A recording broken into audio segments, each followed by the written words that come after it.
Praise lord. దేవుని పరిశుద్ధ నామానికి మహిమ కలుగును గాక. ఈ ఒక ఉపవాస దినమందు మనమందరం ఏక హృదయం కలిగి దేవుని వైపు చూసి మనం ప్రార్థన చేసుకుందామండి. యేసయ్యా నీకు వందనాలు పరిశుద్ధుడా, నీకు స్తోత్రం, స్తోత్రం, స్తోత్రం చెల్లిస్తున్నాం పరిశుద్ధుడా. తండ్రి మీ ఒక ప్రభా వైపు చూసి ప్రార్థిస్తున్న మా అందరిని మీ ఆత్మశక్తితో నింపిన ప్రభా, నీ ఒక మాటకు ఎల్లప్పుడూ లోబడి నడుచుకునే ఒక అనుభవంలోనికి నడిపించమని ప్రార్థిస్తున్నాం తండ్రి. యాకోబు పత్రిక ప్రభా 4వ అధ్యాయం 7వ వాక్యం మేము చెప్పిన రీతిగా కాబట్టి దేవునికి లోబడుడి, అపవాదిని ఎదిరించుడి, అప్పుడు వాడు మీ నుంచి పారిపోవును అని చెప్పినారు తండ్రి. మేము ఎంతగా నీకు లోబడుతున్నామో నా తండ్రి, మా ఎదుట ఉన్న ప్రతి ఒక్క సమస్యను మేము ఎదిరించేటప్పుడు తండ్రి, అపవాది క్రియలను మేము ఎదిరించేటప్పుడు తండ్రి, అది మా నుంచి ప్రభా పారిపోతాయి నా ప్రభా. ఆ సమస్యలన్నీ కూడా తొలగిపోతాయి నా తండ్రి. నీకు స్తోత్రం నా ప్రభా. నీకు లోబడి ఉండుటకు మాకు నేర్పించమని అడుగుతున్నాం ప్రభా.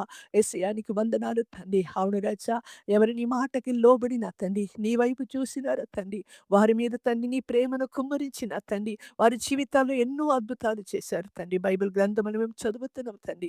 ఎంతోమంది దైవ దాసులు తండ్రి, ఎంతోమంది దైవ బిడ్డల జీవితంలో మీరు ఆశ్చర్యకార్యం చేసి ఉన్నారు నా ప్రభా. అట్టి రీతిగా నా తండ్రి, మేమందరం కూడా నా తండ్రి నీ మాటకు లోబడి నా తండ్రి, అయ్యా నిన్ను మహింపరిచే బిడ్డలుగా నా తండ్రి, నీ ఆజ్ఞలకు లోబడి నా తండ్రి, మీరు కోరింది నెరవేర్చే బిడ్డలుగా మమ్మల్ని తీర్చిదిద్దమని అడుగుతున్నాం తండ్రి. అపవాదిని ఎదిరించగల శక్తిని మాకు దాయిచ్చండి నా తండ్రి. సాతాను ప్రతి ఒక్క ప్లాన్స్ తండ్రి అయ్యా కూలిపోవును గాక. వాడు తలంచినవన్నీ కూడా కూలిపోవును గాక అని ప్రార్థిస్తున్నాం పరిశుద్ధుడా. ప్రతి అపవాది శోధన నుంచి నా తండ్రి, క్రియల నుంచి నా తండ్రి, ప్రతి అపవాది యొక్క కార్యాలు ప్రతి దాంట్లో నుంచి తండ్రి, మేము జయం పొందుకునే రీతిగా నా తండ్రి, ఈ రోజే మమ్మల్ని సమర్పిస్తున్నాం తండ్రి. నీ మాటకి మేము లోబడుతున్నాం నా ప్రభ. అయ్యా మేము లోబడుటకు నేర్పించండి నా తండ్రి. ఎంతగా నీకు లోబడి ప్రభ, నీ వాక్యాన్ని ప్రభ వైపు చూసి నడుస్తూ వాక్యంలో నిలిచి ఉంటాము. నీ ఆశ్చర్య కార్యం మా కళ్ళు చూస్తాయి నా ప్రభ. యేసయ్యా నీకు స్తోత్రం తండ్రి. అట్టి కృపను మాకు దయచేయండి నా ప్రభ. యేసయ్యా మీరు దయచేయండి నా తండ్రి. మా స్వనీతి మీద ఆధారపడకుండా యేసయ్యా నీ మాటకి లోబడి, నీ చిత్తానికి లోబడి నా ప్రభ, నీ వాక్యానికి లోబడి నా తండ్రి జీవించుటకు అంత్య దినములో మాకు నేర్పించి బోధించండి నా ప్రభ. అయ్యా నీకే వందనాలు, వందనాలు, వందనాలు నా తండ్రి.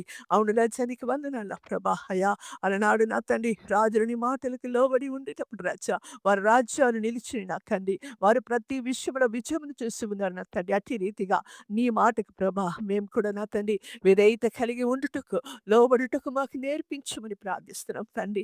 నేర్పించండి నా ప్రభా. మా ప్రతి ఓటమిని తండ్రి మేము విజయంగా చూసుటకు నా ప్రభా, మమ్మల్ని ప్రభా మీరు తీర్చిదిద్ది మీ మాటకు లోబడే వారుగా మార్చమని అడుగుతున్నాం ప్రభా. ఈ క్షణము నీ వైపు చూస్తున్న ప్రతి వారిని మమ్మల్ని అభిషేకించండి.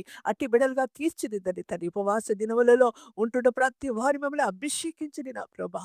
అయ్యా నీకే వందనాలు, నీకే స్తోత్రము. నీకు లోబడి నడుచుకునే ఒక స్వభావమును దయచేయండి నా ప్రభా. నీకే వందనాలు, నీకే స్తోత్రం. అపవాదిని ఎదిరించగల శక్తినిచ్చే దేవుడు మా పక్షాన మీరు ఉన్నారని నిరూపించమని మీకే సమస్త స్తుతి ఘనత మహిమను చెల్లిస్తూ నన్ను మమ్మల్ని తగ్గించుకొని మీ నామానికి హెచ్చిస్తూ యేసుక్రీస్తు వారి పరిశుద్ధ నామములో అడిగి వేడుకుంటున్నాము పరమ తండ్రి. ఆమేన్.